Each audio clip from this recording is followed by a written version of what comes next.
எடுத்து வச்சுருந்த புளி பேஸ்ட்டு இதை அப்படியே நம்ம இதை எண்ணெயிலேயே கொட்டி அப்படியே நல்லா இருக்கும்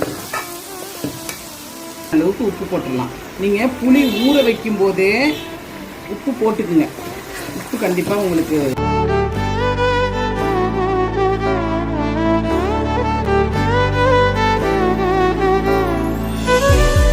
பொடி இருக்குல்ல, இது இவ்வளவு தேவையில்லை. நம்ம எடுத்து வச்சிருந்ததுல பாதி மட்டும் இதில் போட்டுக்கோங்க.